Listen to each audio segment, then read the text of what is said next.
Hey guys, good afternoon. I thought that before we go into more advanced concepts, because I've already talked a bit about VLAN configurations and things like that on my channel here, but I thought that before that it's a good idea to get to know JunOS a little bit better. So I was thinking to make at least one video about it. Let me know if you want more. But I was thinking we'll have a introductory video about JunOS here, where we will cover basic navigation in the CLI, the different CLI modes, and commit and rollback, and some initial configuration as well, such as host name, time, that sort of things. Alright, so if you're ready, let's get started. Alright guys, so welcome to the first part. We're gonna discuss basic navigation and stuff in the CLI. Here I am again at my 2300 12C that I have. Alright, let's log in. As you can see, no password required, nothing. So I'm here at the first place you usually end up when you log into a Juniper box for the first time, or when you use a root user to log in.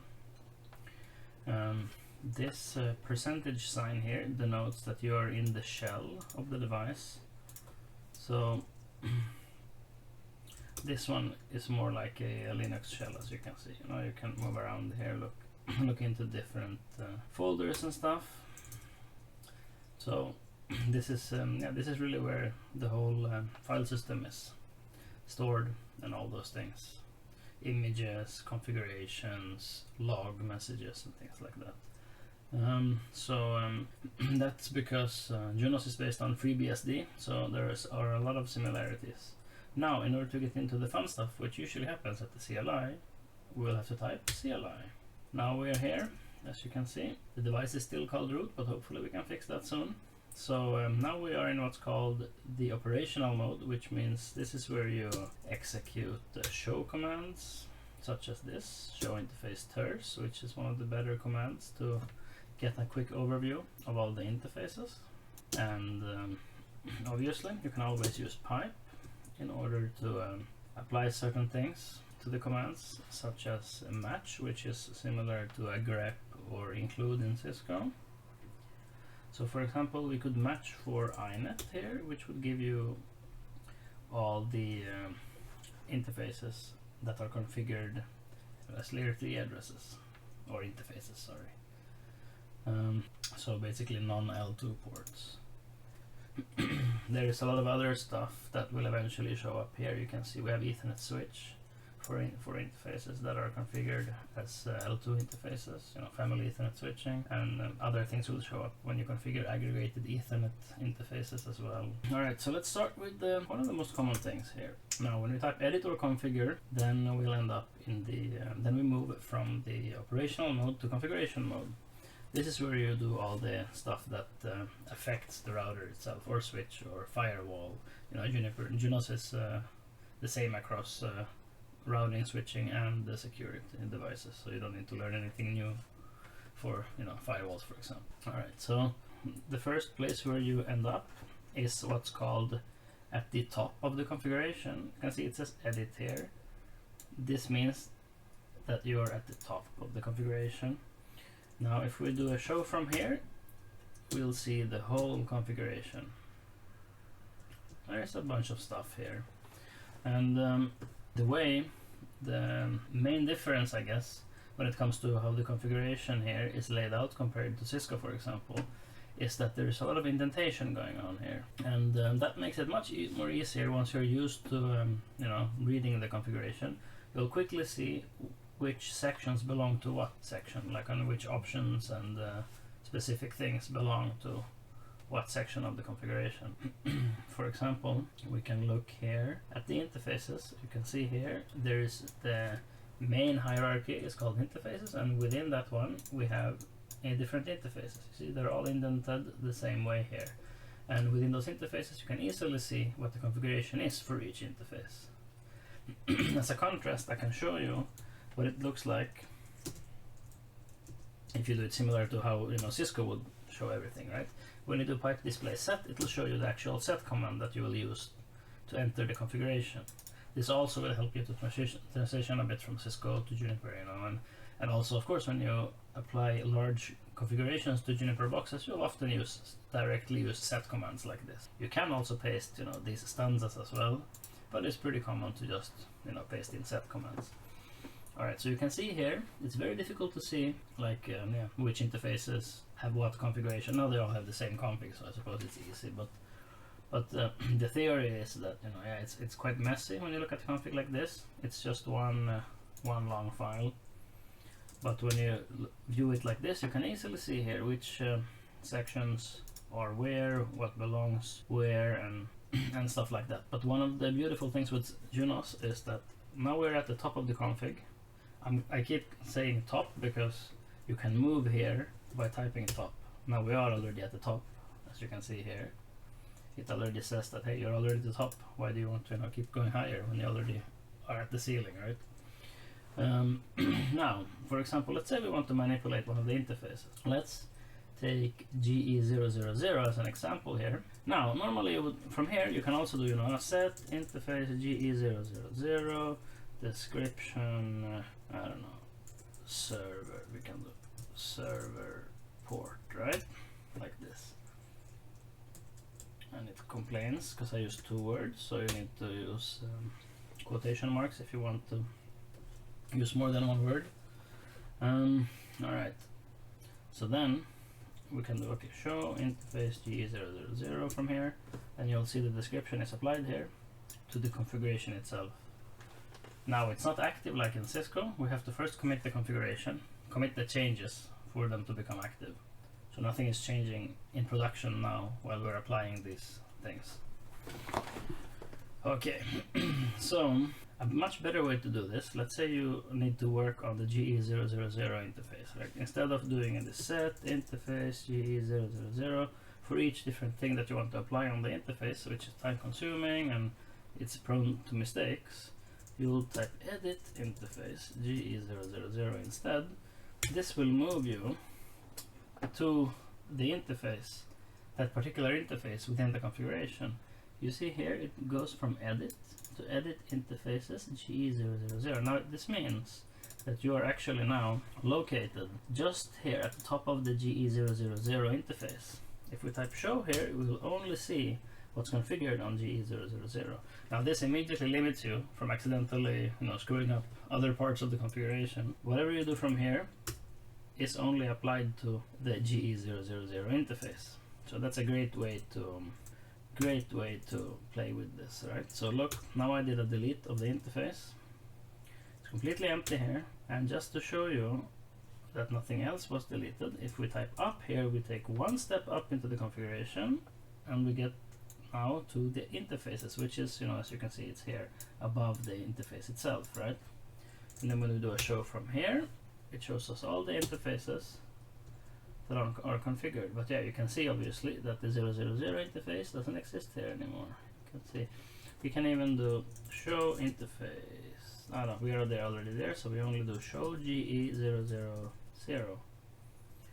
Yeah, when you tab, it'll show you all possible options, and you see 0 is not there.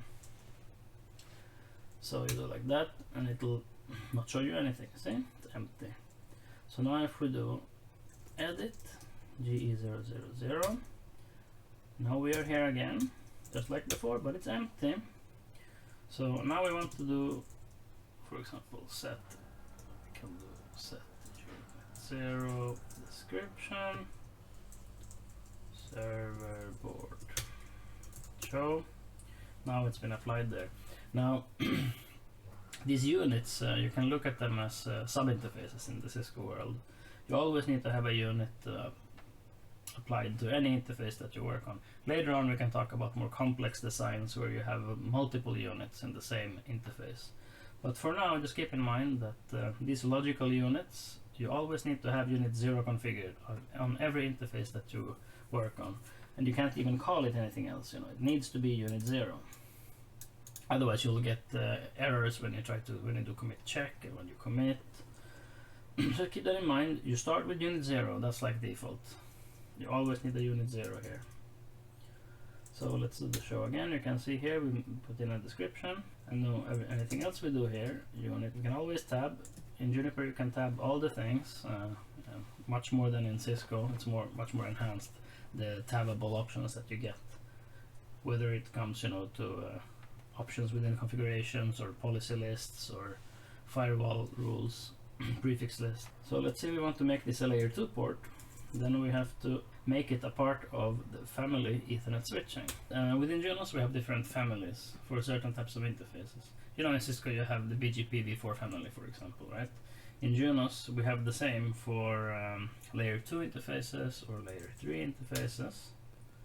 So most cases an interface is always part of at least one family. In general, now when we have defined this port as a member of the Ethernet switching family, we cannot make it a member of the iNet family. iNet is L3 or layer 3 interfaces basically. So that's like no switch port in Cisco. So basically, if you want to add an IP address here, we will have to make it a member of the iNet family.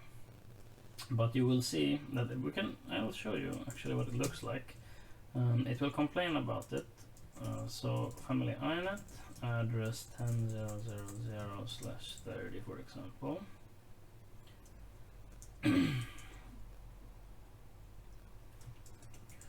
Let's see. All right. Now from here, we've added a couple things. So you see, it already complains here that family Ethernet switching and the other families are mutually exclusive, which means you can only have one of them active. Now if we do a commit check here, it will also give the same error pretty much.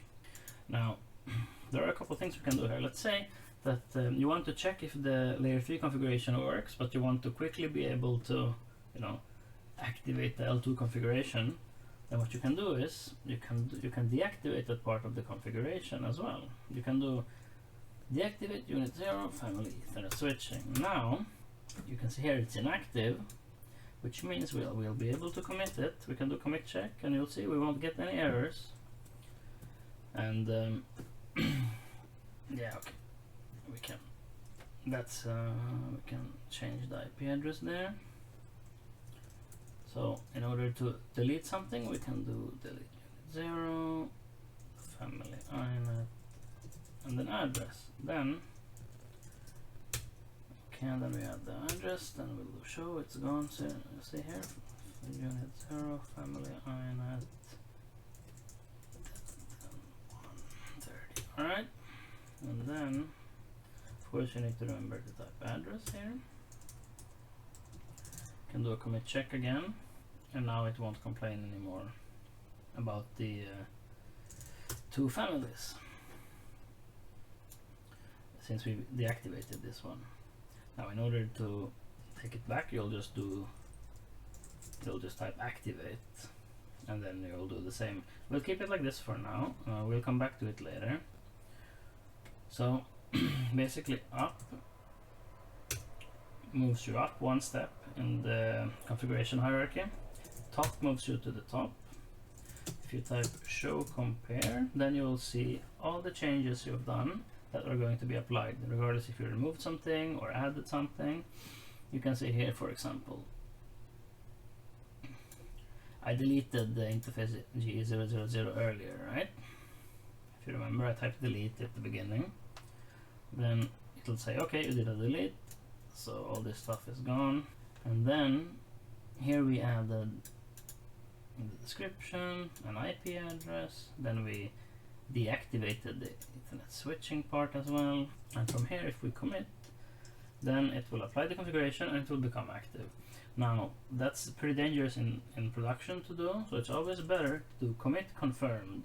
Now what happens here is you do commit confirmed to the digit here indicates minutes.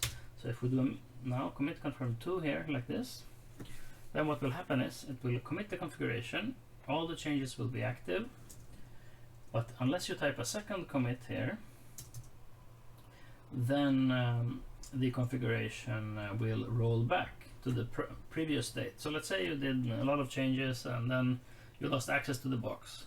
Then you have to just wait 2 minutes and it will roll back to the previous state. and then you get access to the box again, and then you can review what happened and what you did wrong. So this is one of the key selling points of Juniper devices, to be honest. It's a huge extra safety net basically. Alright, so I think all the configuration is good, so we can commit it here. So this is a little bit about navigating the CLI and doing some simple changes. So we'll go back to the top, we are already there. So we are going to change the host name to labswitch01.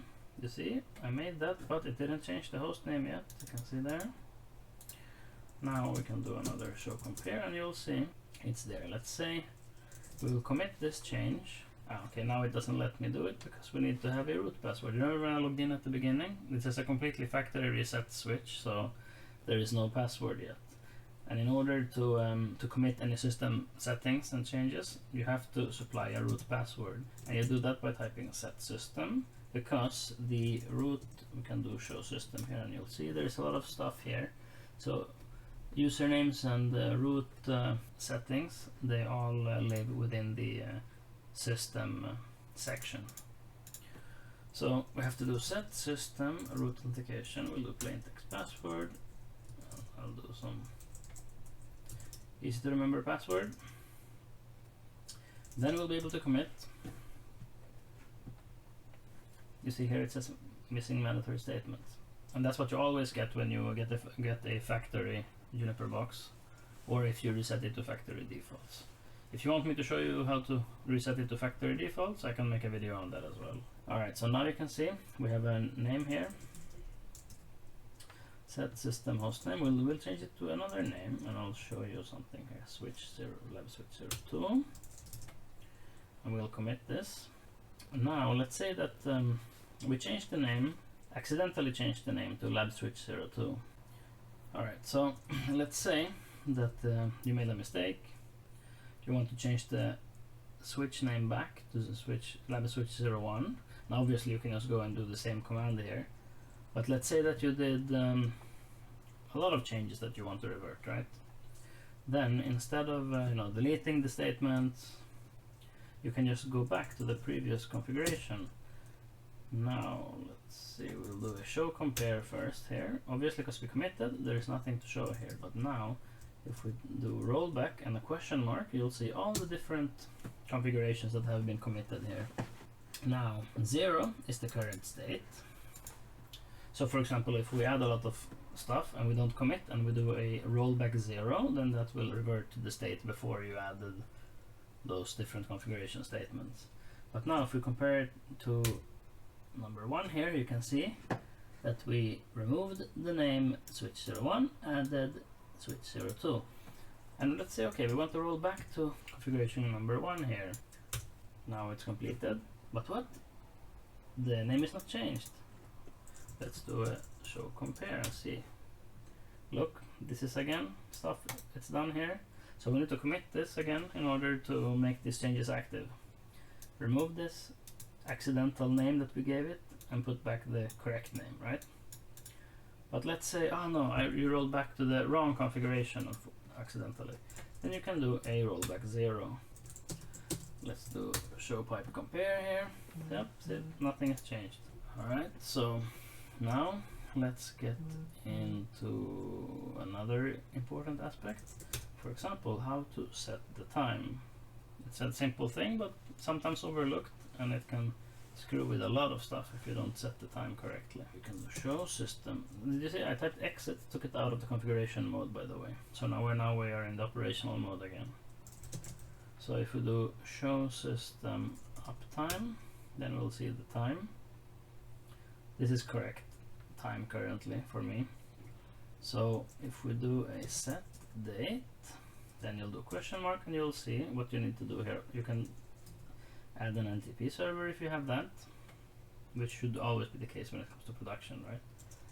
But for a home lab device, who cares? So then we'll just have to add the date here. You can do 2023 09/26 sometime here. You can do 1530 00. Then it sets the time immediately there. So show system uptime, and that's correct. So it also shows you obviously that it's assigned via the local clock, so not using NTP, and you can see even the last time it booted and when the protocols were started, you know, routing protocols, daemons and stuff like that. And the last time we did some configuration, and as you know, we played around with the rollbacks and stuff a bit, so that was a minute ago, so that's pretty accurate as well. Another cool thing that I find lacking in syscode boxes is a simple thing here. When you do show interface, it obviously shows you the usual information about the interface, right? If it's up or down, and then it will also show you last time it flapped. So this is also pretty interesting, right? So it'll immediately show you when it flapped the last time. So that's really helpful. You don't have to, you know, kind of guess and stuff. So it's very, very simple stuff. So I think those are the most important things in order for you to get started with JunOS, to be honest. So basically, to recap, you know, we moved around the configuration a bit. We didn't do so much in the shell this time, but if you want me to show you more how the shell is structured, you know, the Unix shell, then I can do that too. So basically, this is configuration mode, and when you configure something, when you can delete interface gig 000, now we enter the command, and until you commit this, this is called a candidate configuration. So basically, it's the next candidate to become active, and when we commit this, then it will become the active configuration. Until it's committed, it's called the candidate configuration. Alright guys, so I just wanted to show you guys a quick intro on what's possible with JunOS. I hope you liked it. I'm sorry I had to cut the recap short there. If there's anything you want me to cover, you know, as far as configuring stuff or walkthroughs or tutorials of anything networking related, just let me know in the comments. Alright, thanks a lot guys. Talk to you later.